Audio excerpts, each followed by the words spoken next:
the case of Vice President Mike Pence, he came forward and proactively reached out and is following the process. In the case of Joe Biden, he has had classified documents going back to his time in the Senate, where he started serving before I was born.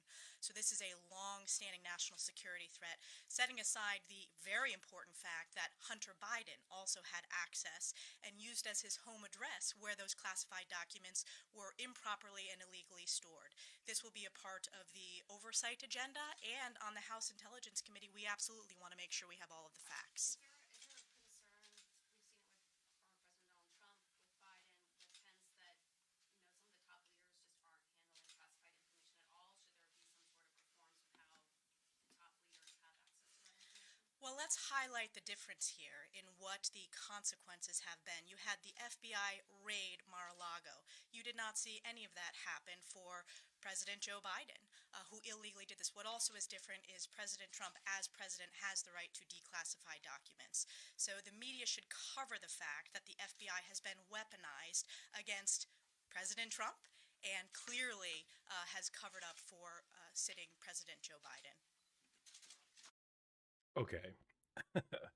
Elise Stefanik, one of the worst representatives in Congress right now, just full on spewing lies about Pence, about Trump, about Biden, and his son, Hunter.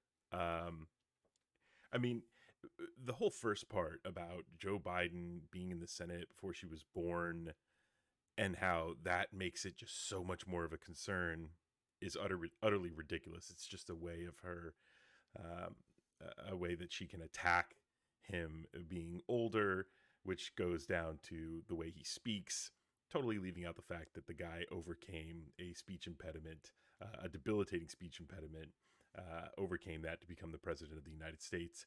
And now he's left facing off against people like this soulless ghoul. I mean, it's so awkward watching her answer these questions and watching the wheels turn behind those dead eyes, because you can see that she just has the knives out and she is willing to say anything and do anything to help protect her and her party and Mike Pence and Donald Trump at the expense of attacking the president of the United States. To the case about, the the way she explained the differences between Mike Pence and Joe Biden, they both conducted themselves in the same exact way, and so it's really just incredible that she can stand up there and talk about how, oh, Mike Pence did nothing wrong, and he proactively came forward, and Joe Biden, oh, illegal activity, oh. And then talking about, why wasn't there a raid on Joe Biden's home? I don't know, Elise, did Joe Biden steal the documents and then for a year deny the National Archives and the FBI access to them so that they could get them back? No.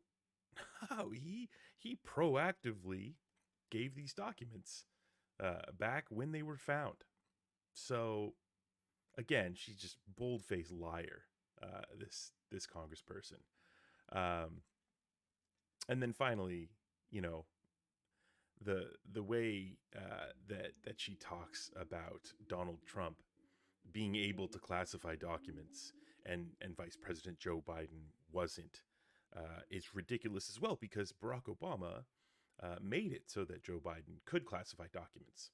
So she's lying in that respect, and she's trying to make it appear as though Donald Trump declassified the documents that he had with him at Mar-a-Lago, which just wasn't the case. Again, he stole the documents. He kept them at Mar-a-Lago for reasons unknown. And again, this president was compromised by a foreign government, by our biggest foreign adversary.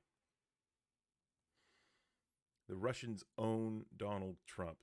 This guy had classified documents, and this guy is proven to behave in a mob-like way whereas if he could get something for those documents, if he could get a compensation for showing those documents to a Russian agent, a Chinese agent, he would absolutely take the opportunity. He's proven himself time and time again that he would put himself over the country every step of the way and every chance that he got. So no, Donald Trump did not declassify those documents. And again, you remember when the news broke about the raid at Mar-a-Lago? He said, "Well, first off, there are no documents, and then I took documents, but I declassified the documents because I just thought I could think about it. I could think about declassifying them, and poof, they're declassified."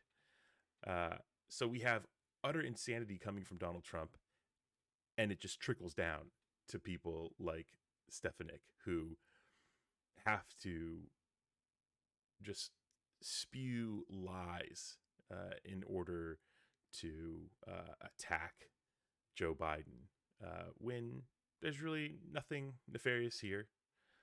Some documents got mixed up. They found them. They turned them in. Same thing happened to Mike Pence. But in the case of Mike Pence, he responded to the news about Joe Biden having the documents by saying, "Oh, he would never do such a thing," and his team already looked through all the documents to find, to weed anything out if anything was there. Sure enough, there was something there that they found at a later date. So what he was talking about, I have no idea.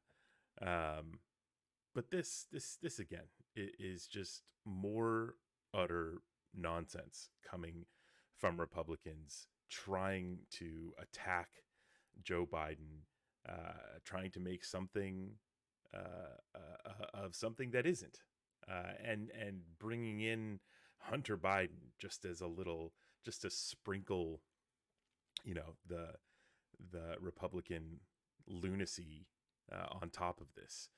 What this has to do with Hunter Biden? Nothing. And really what this does is it just focuses all the light back onto the raid at Mar-a-Lago and how criminal Donald Trump continues to behave even out of office.